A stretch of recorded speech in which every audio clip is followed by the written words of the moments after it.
Bismillahirrahmanirrahim. Assalamualaikum warahmatullahi wabarakatuh. Perkenalkan, nama saya Siti Nurdinah. Saya mahasiswi program studi S1 Informatika Universitas Muhammadiyah Banjarmasin. Jadi, saya akan mereview mata kuliah digital forensik.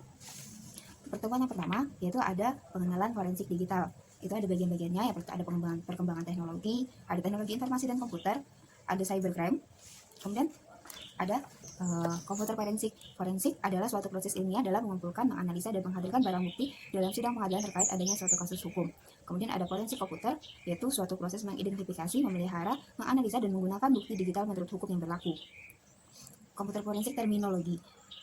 Komputer forensik terminologi. Komputer forensik adalah aktivitas yang berhubungan dengan pemeliharaan, identifikasi, pengambilan, penyaringan, dan dokumentasi bukti dari komputer dalam kejahatan komputer. Melakukan penyelidikan dan analisis komputer untuk menentukan potensi bukti legal. Mengumpulkan data administrasi data dari sumber daya komputer, yaitu sistem komputer, jaringan komputer, jalur komunikasi, media penyimpanan, dan aplikasi komputer. Kemudian data elektronik atau biasa disebut bukti digital. Data elektronik contohnya data elektronik, dokumen, informasi keuangan, email, dan lain-lain. Bukti digital yaitu informasi yang didapat dalam bentuk format digital. Bentuknya dalam bentuk real atau abstrak. Kebutuhan komputer forensik yaitu yang pertama keperluan investigasi tindak kriminal dan pelanggaran, rekonstruksi duduk perkara insiden keamanan komputer, upaya pemulihan akan kerusakan sistem, troubleshooting yang melibatkan hardware dan software, kemampuan memahami sistem atau berbagai perangkat digital dengan lebih baik.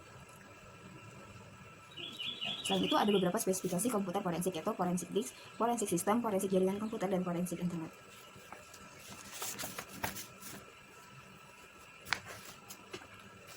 Materi yang kedua yaitu adalah profesi ahli forensik teknologi informasi. Meningkatnya kejahatan di bidang teknologi informasi mengakibatkan profesi atau keahlian yang berkaitan dengan masalah pengungkapan adanya kejahatan ini. Selain itu, keahlian komputer forensik yang diperlukan oleh beberapa instansi, misal jaksa penuntut, detektif swasta, atau perusahaan asuransi, terus penegak hukum yang sering memerlukan bantuan dalam persiapan penggeledahan dan penyitaan perangkat komputer. Seorang ahli forensik juga harus memiliki pengetahuan, yaitu yang pertama ada dasar-dasar hardware dan paham bagaimana umumnya sistem operasi bekerja. Terus ada bagaimana partisi drive, hidden partition, dan di mana tabel partisi bisa ditemukan pada sistem operasi yang berbeda. Terus bagaimana umumnya master boot record tersebut dan bagaimana lab geometri. Pemahaman untuk hide, delete, recover file, dan directory file bisa mempercepat pemahaman pada bidang tool forensik dan sistem operasi yang berbeda bekerja. Familiar dengan hidden extension file yang bisa jadi berkaitan dengan file tertentu. Selain itu, ada beberapa kriteria seorang ahli forensik. Yang pertama, metode yang berhati-hati pada pendekatan pencatatan rekaman, pengetahuan komputer, hukum, dan prosedur legal, keahlian untuk mempergunakan utility, kepedulian teknis dan memahami implikasi teknis dari setiap tindakan, penguasaan dan bagaimana modifikasi bisa dilakukan pada data, berpikiran terbuka dan mampu berpandangan jauh, etika yang tinggi, selalu belajar, dan selalu menggunakan data dalam mengambil keputusan. Terus materi yang ketiga ada Undang-Undang ITE. Informasi elektronik, satu atau kumpulan data elektronik termasuk tulisan, suara, dan lain-lain yang dapat dipahami oleh orang yang mampu memahaminya. Selanjutnya ada transaksi elektronik, perbuatan hukum yang dilakukan dengan menggunakan komputer, jaringan komputer, atau media elektronik lainnya. Selanjutnya ada teknologi informasi, yaitu suatu teknik untuk mengumpulkan, menyiapkan, menyimpan, memproses, mengumumkan, dan menganalisis serta menyebarkan informasi. Ada dokumen elektronik, sistem elektronik, tanda tangan elektronik, dan sertifikat elektronik, serta penyelenggara sertifikasi elektronik tukaran informasi. Itu ada informasi elektronik, bukti elektronik. Bukti elektronik ini menjelaskan adanya informasi yang dipertukarkan dalam transaksi elektronik. Kemudian ada transaksi elektronik. Informasi elektronik itu atau informasi elektronik dan atau dokumen elektronik dan atau hasil cetaknya merupakan alat bukti hukum yang sah dan merupakan perluasan dari alat bukti yang diatur oleh hukum acara yang berlaku di Indonesia. Ini adalah informasi elektronik dapat berupa catatan elektronik, dokumen elektronik, kontrak elektronik, atau tanda tangan elektronik. Informasi elektronik dan dokumen elektronik dinyatakan sah apabila menggunakan sistem elektronik sesuai dengan dalam Undang-Undang ITE. Ketentuan mengenai informasi elektronik dan dokumen elektronik tidak berlaku untuk ada hal-hal yang dikecualikan. Yang pertama, surat yang menurut undang-undang harus dibuat dalam bentuk tertulis, misalnya surat berharga atau surat yang digunakan dalam proses penegakan hukum secara perdata, serta beserta dokumennya yang menurut undang-undang harus dibuat dalam bentuk akta notaril atau akta yang dibuat oleh pejabat pembuat akta. Ini ada penyelenggara sertifikasi elektronik. Setiap orang berhak menggunakan jasa penyelenggara sertifikasi elektronik dalam pembuatan tanda tangan elektronik atau sesuatu yang berkaitan dengan tanda tangan elektronik. Materi yang keempat yaitu ada komputer forensik dalam hukum di Indonesia. Ada beberapa unsur yang berkaitan dengan hukum, itu aturan tentang tingkah laku masyarakat, dibuat oleh yang berwajib atau berwenang, berisi perintah dan larangan, bersifat memaksa, terhadap pelanggaran ada sanksi yang tegas.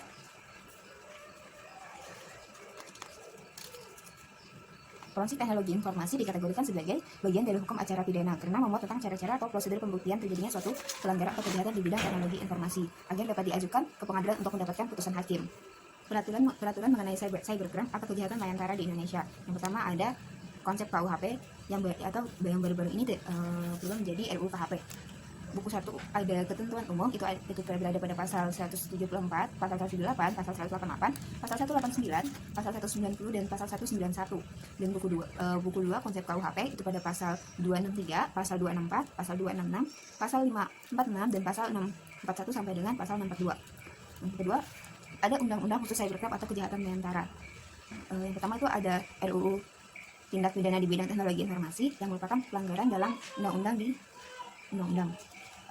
Yang pertama ada memanfaatkan teknologi informasi dengan melawan hukum, melakukan intersepsi dengan melawan hukum, sengaja dan melawan hukum merusak atau mengganggu data yang tersimpan dalam alat penyimpanan data elektronik yang tersusun sebagai bagian dari sistem komputer dan masih banyak lagi.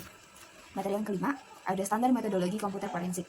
Kebutuhan atau standarisasi di level manapun sudah menjadi sebuah kebutuhan, di mana sekarang ini kebutuhan akan ahli komputer forensik cukup penting untuk penegak hukum, perusahaan, pemerintahan, dan individu. Karena itu maka dibutuhkan suatu standar metodologi yang pasti dalam analisis dan penyelidikan komputer forensik. Kemudian ada 5 poin yang sebagai standar cakupan metodologi itu. Yang pertama pendefinisian, prinsip, proses dan metode, hasil dan bahasa. Yang A, standar komputer forensik yang mengacu pada 5 faktor yaitu identifikasi subjek, memperbaiki komputer, mengungkapkan jalur komunikasi, permintaan investigasi, pengumpulan digital evidence lainnya. Yang B, perkembangan standar komputer forensik. Dari tahun 1993 diselenggarakan konferensi internasional komputer evidence dan kemudian pada tahun 1995 usulan pembentukan IOCA International Organization of Computer Evidence. Tahun 1997 G8 dan IOCA menentukan pengembangan standar komputer evidence. Kemudian pada tahun 1999 SWGDE, ACPO, FCG dan ENSFI menambahkan mengenai standar komputer evidence di Eropa. Dan C, panduan keprofesian. Itu ada 4 poin. Pengujian komputer forensik harus dilakukan secara menyeluruh. Media pengujian harus disterilisasi. Image bit dari media asli harus dibuat dan untuk dianalisa. Integritas dari media asli harus dipelihara selama penyidikan. Dan D, syarat pengujian forensik. The International Association of Computer Investigative Specialists memberikan 3 syarat pengujian komputer forensik. Yang pertama, penggunaan media forensik yang steril. Pengujian harus mempertahankan integritas media asli. Kemudian ada print out dan copy data hasil pengujian harus ditandai, dikenali, dan disertakan. Yang E, hal-hal yang diperlukan. Itu ada peralatan dan keahlian harus disinkronkan dengan penegak hukum. Dibutuhkan dokumentasi dalam rangkaian penanganan bukti serta cukup banyak variabel dalam kasus forensik. Dan ada kemampuan penyidik. Aspek untuk meningkatkan kemampuan penyidik itu ada beberapa poin. Lakukan pemeriksaan ulang dengan tool yang berbeda. Tetap berusaha objektif selama penyediaan. Yakinkan langkah Anda disetujui pihak manajemen dan hukum. Kaitkan barang bukti dengan hardware tertentu. Buatlah log tertulis selama penyelidikan, itu secara logis dan akurat. Gunakan capture full screen, backup barang bukti, kumpulkan juga barang bukti pada tempat terpisah. Kemudian ada kebijakan dan prosedur, personal, pertimbangan administratif, permintaan layanan, manajerial kasus, pemrosesan kasus, mengembangkan prosedur teknikal. Ada pertimbangan, yang terakhir itu ada pertimbangan administratif. Yang diperlukan itu ada software, ketersediaan sumber daya, dan pelatihan. Materi yang keenam, ada hukum pembuktian kejahatan teknologi informasi. Hukum pembuktian adalah sebagian dari hukum acara pidana yang mengatur macam-macam alat bukti yang sah menurut hukum. Sistem yang diatur dalam pembuktian, syarat-syarat dan tata caranya mengajukan bukti tersebut secara kewenangan hakim untuk diterima, menolak, dan menilai suatu pembuktian. Sumber-sumber hukum pembuktian itu ada Undang-Undang Nomor 8 Tahun 1981 tentang Hukum Acara Pidana KUHP, doktrin dan ajaran, jurisprudensi. Dan C, ada alat bukti. Segala sesuatu yang ada hubungannya dengan suatu perbuatan di mana dengan alat-alat bukti tersebut dapat dipergunakan sebagai bahan pembuktian guna menimbulkan keyakinan hakim atas kebenaran adanya suatu tindak pidana yang telah dilakukan oleh terdakwa. Ada sistem pembuktian, tujuan dan guna pembuktian.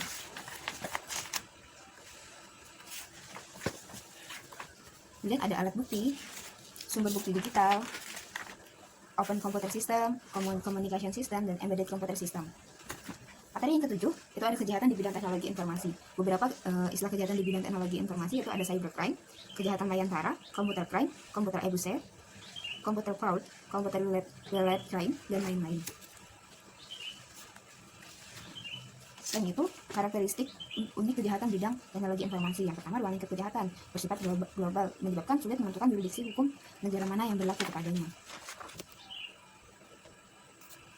Sifat kejahatan, pelaku kejahatan, modus kejahatan, jenis kerugian yang ditimbulkan itu ditentukan lebih luas, termasuk di bidang politik, ekonomi, sosial, dan budaya. Kejahatan di bidang teknologi informasi menurut Heru Sutadi 2003 digolongkan menjadi dua bagian, yaitu kejahatan yang menggunakan teknologi informasi sebagai fasilitas, misal pembajakan, pornografi, pemalsuan dan pencurian kartu kredit, dan banyak lagi. Kemudian yang kedua ada kejahatan yang menjadikan sistem dan fasilitas teknologi informasi sebagai sasaran, misalnya pencurian data pribadi, pembuatan dan penyebaran virus komputer, pembobolan situs, cyberwar, penyebaran virus secara sengaja, data forgery, cyber stalking, cybercrime sebagai tindakan murni kriminal, cybercrime sebagai kejahatan abu-abu. Nah, ada cybercrime berdasarkan sasaran kejahatan. Cybercrime yang menyerang individu, cybercrime yang menang hak milik, cybercrime yang menyerang pemerintah. Cara penanggulangan cybercrime. Satu, pengamanan sistem. Tujuan yang paling nyata dari satu sistem keamanan adalah mencegahnya adanya perusakan bagian dalam sistem karena dimasuki oleh pemakai yang tidak diinginkan. Yang selanjutnya ada penggunaan global. OECD, the Organization of Economic Cooperation and Development, telah merekomendasikan beberapa langkah penting yang harus dilakukan setiap negara dalam penanggulangan cybercrime. Kemudian ada perlunya cyber law. Cybercrime belum sepenuhnya terakomodasi dalam peraturan undang-undang yang penting yang ada. Cybercrime belum sepenuhnya terakomodasi dalam peraturan undang-undang yang ada. Pentingnya adanya perangkat hukum khusus mengingat karakter dari cybercrime ini berbeda dari kejahatan konvensional. Terakhir, perlunya dukungan lembaga khusus. Lembaga ini diperlukan untuk memberikan informasi tentang cybercrime, melakukan sosialisasi secara intensif. Selanjutnya ada Indonesia sendiri sudah memiliki IDCRT, Indonesia Computer Emergency Response Team, yang diperlukan bagi orang-orang untuk melaporkan masalah-masalah keamanan komputer. Materi yang ke-8 ada penanganan insiden forensik. Ada pra-insiden, ada beberapa jenis menurut The Information Security Management. Itu ada virus, unauthorized access, pencurian atau kehilangan kepercayaan pada informasi, serangan denial of service pada sistem korupsi informasi. Ini ada persiapan penggunaan beberapa tool untuk mencegah penyusupan dengan deteksi backup sistem, kebijakan password, kebijakan keamanan sistem. Kemudian ada prosedur penanganan insiden, bagaimana mengamankan dan menjaga barang bukti, di mana dan bagaimana mencari barang bukti, data yang dipersiapkan untuk laporan menyeluruh, dan masih banyak lagi. Kemudian ada prosedur penanganan insiden secara sederhana, yaitu amankan lingkungan, shutting down komputer, label barang bukti, dokumentasi barang bukti, transportasikan barang bukti, dokumentasikan rangkaian penyimpanan. Selain itu, fase dalam merespon insiden itu ada 6, yaitu fase 1 itu persiapan, fase 2 identifikasi, fase 3 pengisian, fase 4 itu pembasmian, fase 5 itu pemulihan, dan fase 6 itu tindak lanjut. Selain itu ada emergency action card, itu tetap tenang sehingga terhindar dari kesalahan fatal, buatlah catatan yang baik dan relevan, beritahu orang yang tepat dan carilah pertolongan, tetapkan kebijakan orang-orang terpercaya yang boleh tahu, gunakan jalur komunikasi terpisah dari sistem yang mengalami kompromis, isolasi masalah sehingga tidak bertambah buruk, buat backup sistem, temukan sumber masalah, kembali ke pekerjaan semula setelah backup terjamin, dan lakukan restore sistem, dan belajar dari pengalaman. Kemudian ada proses barang bukti, ada tahapan proses barang bukti, ada persiapan, sterilkan semua media dari virus, pastikan semua tool forensik bisa dipergunakan secara resmi, periksa kerjasama dan peralatan lab, pilih ahli forensik yang tepat dan mampu memberikan kesaksian dan penjelasan di persidangan. Yang kedua itu ada snapshot. Tahapan yang kedua itu ada snapshot, foto lingkungan. Lanjut, ada investigasi kasus teknologi informasi. Ada prosedur forensik yang bisa dilakukan investigator. Membuat kopis dari keseluruhan log data, files, dan lainnya yang mereka perlu pada media terpisah. Membuat fingerprint dari data secara matematis, membuat fingerprint dari kopis data secara matematis, membuat suatu master list, dokumentasi yang baik dari segala sesuatu yang telah dikerjakan. Ada metode search dan seizure. Yang pertama itu selain melakukan tahap search dan seizure, mulai dari identifikasi sampai dengan evaluasi hipotesa. Metode ini juga memberikan penekanan dan batas-batas untuk investigator agar hipotesa yang dihasilkan sangat akurat. Yang kedua, itu ada pencarian informasi. Hal-hal yang harus diperhatikan dalam pencarian informasi sebagai bukti tambahan Yang kedua, itu ada pencarian informasi. Hal-hal yang harus diperhatikan dalam pencarian informasi sebagai bukti tambahan untuk memperkuat hipotesa.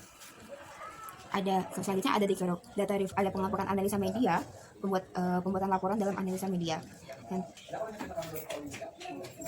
tahapan yang dilalui dalam inspeksi komputer secara visual adalah yang pertama, logout seluruh komputer untuk dianalisa lebih lanjut. Yang kedua, jika ada penyimpanan yang lain, itu diberi label khusus agar bukti tetap utuh. Yang ketiga, ada inspeksi visual dilakukan dengan melakukan physical backup. Kemudian ada buka casing CPU, identifikasi dan analisa sirkuit internal buat catatan apa saja yang ada dalam CPU tersebut. Yang kelima, ada beri rekomendasi apakah CPU tersebut bisa dijadikan sebagai barang bukti fisik atau tidak. Yang keenam, catat keseluruhan data perangkat keras seperti hard disk, CD, ROM, RAM, dan sebagainya. Yang ketujuh, dokumentasikan dalam bentuk gambar sebelum dan sesudah identifikasi dan analisa. Materi yang ke-10, perangkat teknologi forensik. Yang A, sumber daya informasi. Komponen sumber daya informasi pada komputer forensik ada 5, yaitu perangkat keras, perangkat lunak, basis data, data atau informasi, dan firmware. Perangkat keras adalah perangkat masukan, perangkat keluar itu ada keyboard, mouse, trackball, trackpoint, dan lain-lain. Yang selanjutnya ada perangkat keluaran atau output, itu ada monitor, printer, plotter, speaker, video output, dan atau mikrofilm. Ya, kemudian ada media penyimpanan. Media penyimpanan ada media penyimpanan sekunder, master launcher, simpanan luar, dan lain-lain. Ada digital DVD, VMD, MODIX. Ini ada teknologi penyimpanan CD-ROM drive, CDR drive, CDRW drive, DVD drive, dan combo drive. Materi yang terakhir yaitu ada tool forensik. Tool yang dipergunakan oleh ahli forensik harus bekerja baik dan tidak mengubah data. Toolkit untuk pengujian forensik memungkinkan untuk mengumpulkan dan menganalisa data seperti TJPDAM, Argus, NTR, dan lain-lain.